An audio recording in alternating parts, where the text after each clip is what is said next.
स्वप्नांचा, विचाराचा आणि जगण्याचा. श्वास गुदमरतोय हो, काय चुकी आमची. मुलगी म्हणून जन्माला आलोही. ज्या वयात हातात पुस्तक पाहिजे त्या वयात हातात मुलं का?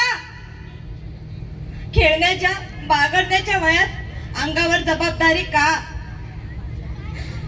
आजच्या काळात आधुनिक भारतात, ते पण ज्यावेळी आपला भारत देश महासत्ता बनण्याच्या दिशेने जात असताना भारताच्या काही भागात आजही बालविवाह केले जातात आणि हजारो मुली बालविवाहाला आनंदाला आणि आयुष्याला मुकतात.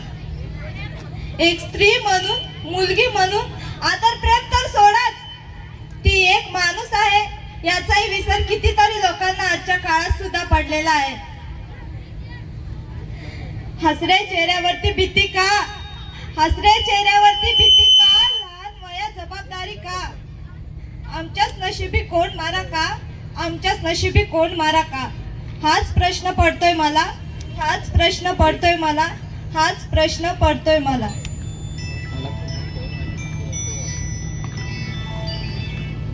चंदा ने पूछा तारों से, तारों ने पूछा हजारों से, सबसे प्यारा कौन है? पापा, मेरे पापा, पापा, मेरे पापा.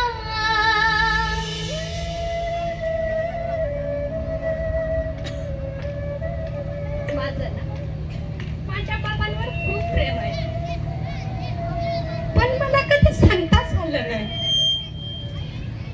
आणि माझे बाबा माझं कधी ऐकतच नाही.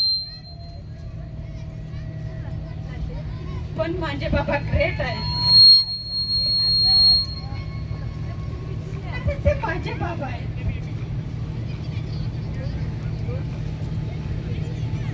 बाबा, माझ्याशी कधीतरी बोला. तुमच्या प्रेमाच्या एका शब्दासाठी काना सुचलेत माझे. तुमच्या प्रेमाच्या एका शब्दासाठी काना सुचलेत माझे. जाऊ दे ग, नको इमोशनल होऊ. तुला माहिती आहे ना तुझ्या बाबांचा स्वभाव. किती प्रेम करतात तुझे बाबा तुझ्यावर. खरंच तुझं नशीब खूप छान आहे. तुला बघितल्यावर खरंच मी स्वतःला खूप नशिबान समजते. त्यांनी कधी मी मुलगी आहे म्हणून माझा द्वेष नाही केला, उलट त्यांना माझा खूप अभिमान वाटतो. आशा, ए आशा, झाली की नाही तयार? शाळेला जायचं की नाही? मी गप्पा मारत बसणार आहे. जा लवकर, शाळेत भेट आणि गाणं पाठ कर. हा चालेल, जाते मी. काय करत होतीस? कधी आवरणार? काय कर, गॅदरिंग मध्ये गाणं बोलणार आहोत ना, त्याचीच प्रॅक्टिस करत होते. ही बघ चालली शाळेत.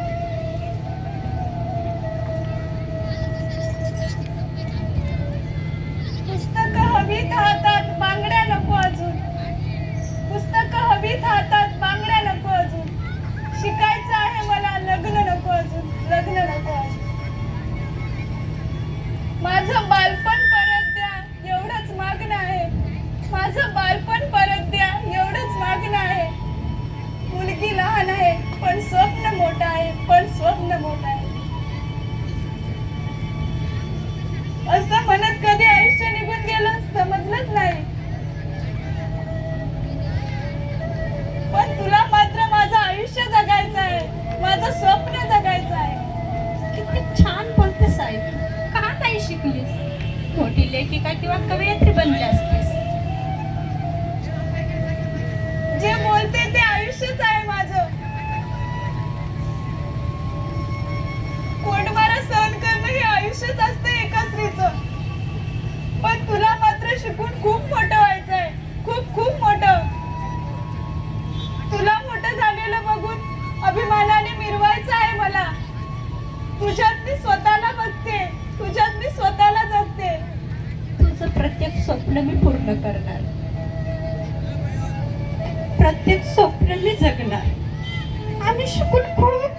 मोठी होणार.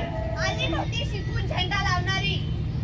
मग लावणारच आजी, साता समुद्रापलीकडे जगात आपल्या देशाचं नाव कोरणार. आली मोठी नाव करणारी. 13 वर्षाची घोडी झाली, पूर्ण भांडी जेवून शिकून घ्या की तेच करायचंय तुला. आई, जग कुठे पोहोचलाय? 21व्या शतकात जगतोय आपण. आता तू मला शिकवणार? आपल्या खानदानात बायांनी तोंड वर करून बोलायची पद्धत नाही. जग कुठं पोहोचलाय ते तू नको शिकू मला. आपल्या खानदानात बाई उंबरठ्याच्या बाहेर गेली नाही कधी. काय फॅड निघालंय, पोरी नोकरी काय करतात, जीन काय घालतात, गाडी काय चालवतात. बाई घराबाहेर पडली की झालाच वाटाला संसाराचे. घराचे 12 वाजलेच म्हणून समजा. आई, आज कोणी मुलगा मुलगी फरक करत नाही. आजची स्त्री पुरुषांच्या बरोबरीने खांद्याला खांदा लावून चालते. स्वतः बरोबर घराची आणि समाजाची सुद्धा जबाबदारी प्रयत्न करते. बाईने काम केलं म्हणजे प्रगती होय. बाई घराबाहेर फेकून द्यायची. या क्षणाला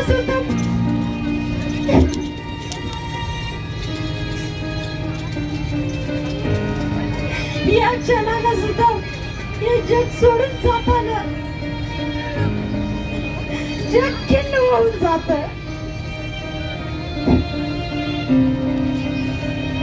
कोणासाठी सर्व सहन केलं? ज्यांना माझी कदरच नव्हती. तो बाप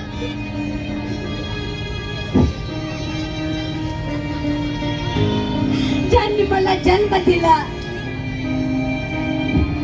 काय मी सांगितलं होतं?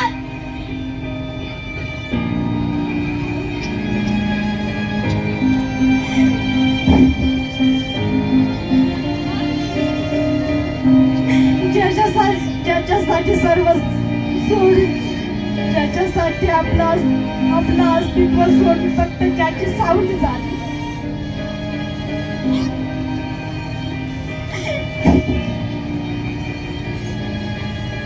त्या नवऱ्याला काही फरक न पडावा.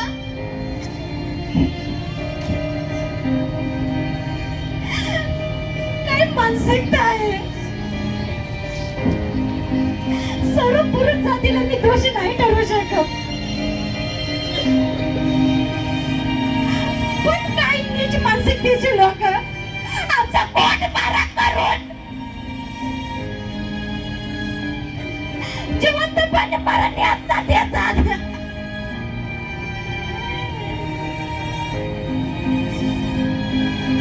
जिवंतपणे मरणे आत्ता देतात.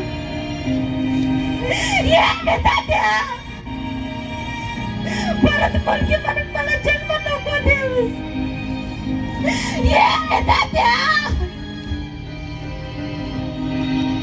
परत मुलगी म्हणून मला जन्म नको देऊस. परत मुलगी म्हणून मला जन्म नको देऊ. हातात पावले होती कपाळा रोज आलं. हातात पावले होती कपाळा रोज आलं. स्वप्न अजून झोपेतच. बालपण माझं हरवलं.